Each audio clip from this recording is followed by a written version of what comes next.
Plastik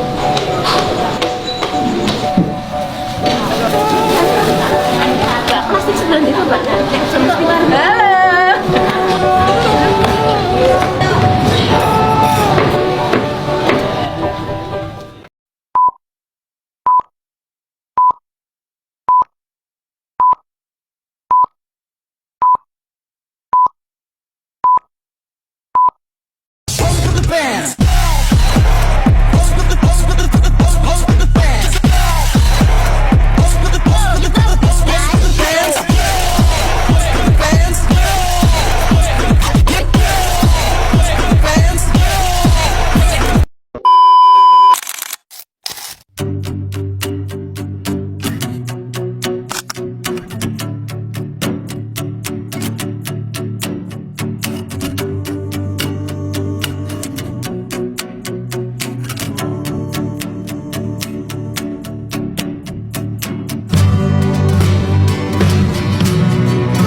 Kembali lagi di podcast Ngobrol Asik Sosiologi bersama saya. Hai, aku Paula Nadia Suci dengan NIM 25052147 dengan prodi PPKN. Hai, aku Sifilana Pili dengan NIM 25052136 dengan prodi Pendidikan Pancasila dan Kewarganegaraan. Hai, aku Ratma Aziza Fauzia dengan 25052131 Prodi Pancasila dan Kewarganegaraan.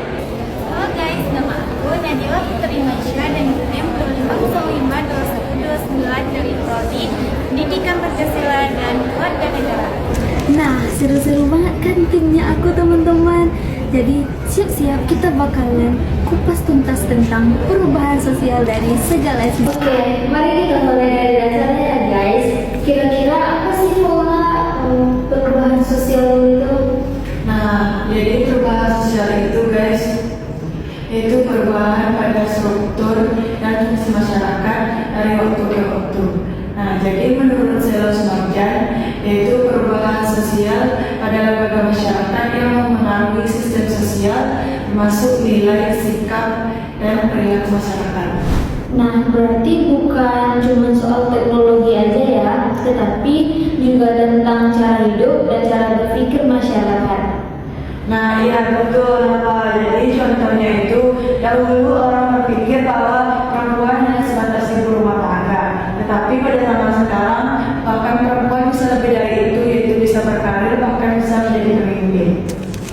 Nah, jadi guys, perubahan sosial itu merupakan perubahan kehidupan masyarakat yang terjadi dari waktu ke waktu, baik itu perubahan secara nilai, sikap, perilaku, dan fungsi masyarakat itu sendiri. Nah, perubahan tersebut terjadi karena dua faktor ya guys, yaitu faktor internal dan faktor eksternal. Faktor internal contohnya yaitu inovasi dan kreativitas masyarakat, sedangkan faktor eksternal yaitu contohnya globalisasi dan kebudayaan luar. Intinya, perubahan itu merupakan modifikasi dari kehidupan masyarakat dan terjadi secara terus-menerus dari waktu ke waktu, sehingga perubahan itu dapat terjadi secara sengaja maupun tidak sengaja. Nah, ngomong-ngomong soal perubahan ya teman-teman, bentuk juga berbeda-beda loh. Ada yang perubahan kecil seperti model pakaian yang berganti setiap tahun, dan perubahan besar seperti revolusi industri. Nah, menarik sekali kan teman-teman. Jadi, perubahan sosial tersebut seperti roda yang berputar. Dia mengikuti sesuai dengan perkembangan zaman. Nah, selanjutnya kita bakalan bahas tentang penyebab dari perubahan sosial tersebut. Nah, kira-kira apa aja sih yang membuat masyarakat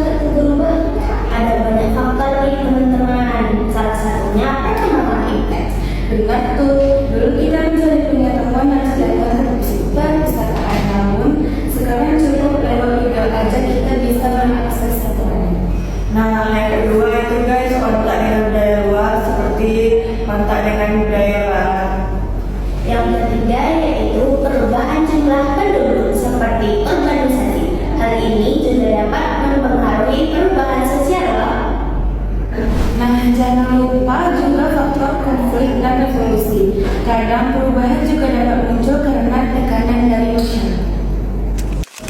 Nah, selain itu guys, perubahan sosial ada juga yang direncanakan seperti program digitalisasi pemerintah, dan ada juga yang tidak direncanakan seperti wabah atau pandemi.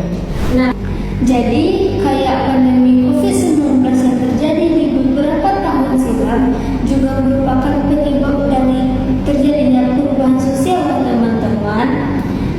Pandemi ini dapat menyebabkan pergeseran yang sangat cepat dan sangat mendalam dalam struktur, nilai, sikap, dan perilaku masyarakat di seluruh dunia. Tidak hanya di Indonesia ya teman-teman, tapi di seluruh dunia. Nah, selanjutnya kita akan masuk ke bagian yang menariknya ya guys, yaitu tentang dampak dari perubahan sosial tersebut. Tidak hanya berdampak positif ya teman-teman, tentunya juga terdapat dampak negatifnya. Jadi, perubahan sosial tersebut dapat terjadi karena beberapa faktor seperti perkembangan iptek, perubahan jumlah penduduk, serta konflik dan revolusi. Selain itu, perubahan tersebut juga dapat terjadi secara tersengaja maupun tidak sengaja. Nah, selanjutnya kita akan masuk ke bagian yang paling menariknya teman-teman, yaitu tentang dampak dari perubahan sosial tersebut. Nah, jadi perubahan sosial tersebut tidak hanya membawa dampak positif ya teman-teman, tetapi juga ada dampak negatifnya loh. Nah, betul teman-teman.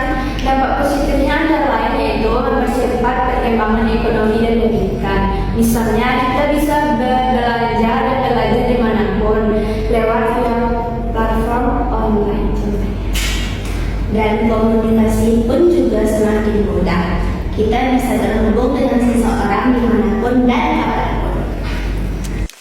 Namun di sisi lain juga terdapat dampak negatif, yaitu kurangnya nilai gotong royong dan kerjasama serta timbulnya sikap individualis. Setuju guys, kesenjangan sosial juga dapat meningkat loh. Iya, tetapi disinilah pentingnya pendidikan sosial tersebut agar masyarakat tidak terbawa arus dan tetapi juga bisa memahami arah dan manfaat perubahan tersebut. Oke. Nah, jadi dapat disimpulkan ya guys bahwa perubahan sosial tersebut membawa dua dampak, yaitu dampak positif dan dampak negatif. Nah, kita sebagai generasi muda harus dapat memanfaatkan dampak positifnya dengan sebaik-baiknya serta mengantisipasi dampak negatifnya agar tidak merugikan diri sendiri maupun orang lain. Nah, kuncinya kita harus bijak dalam menggunakan teknologi, menjaga etika, serta mempertahankan nilai dan moral bangsa kita agar kita tidak terbawa oleh arus globalisasi yang sangat cepat. Kita masuk contoh nyatanya ya teman-teman. Kira-kira ada nggak ya teman-teman contoh dari perubahan sosial itu yang terasa banget di Indonesia ini?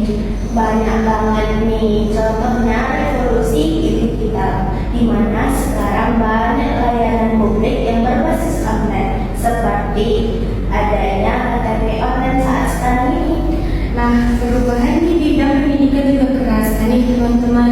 Seperti sekarang kita bisa belajar lewat platform digital, ruang guru, YouTube, dan lainnya.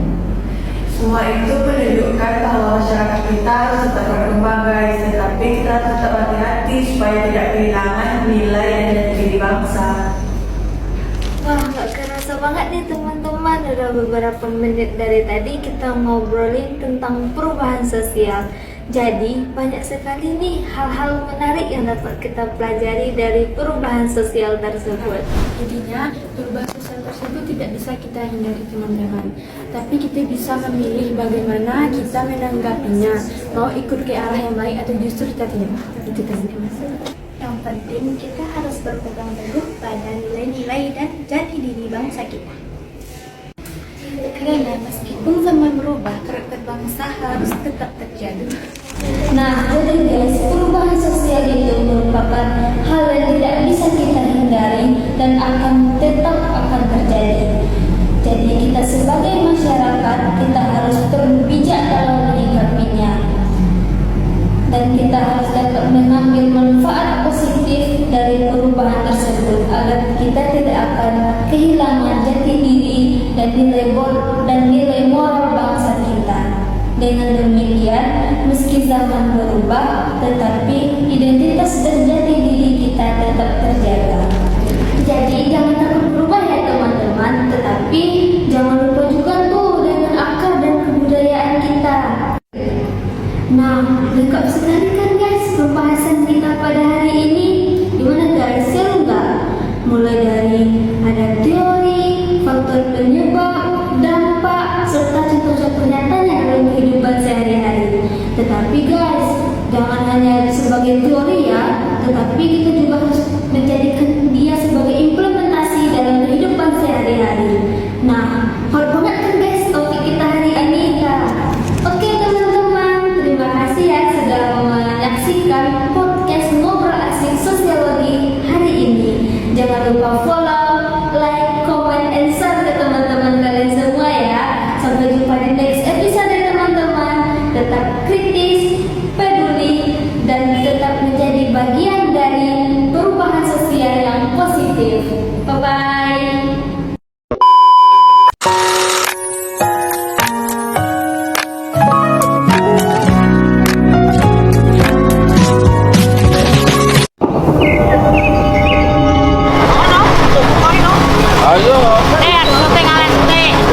Jualan sayur, ayo sayur. Khususnya puting.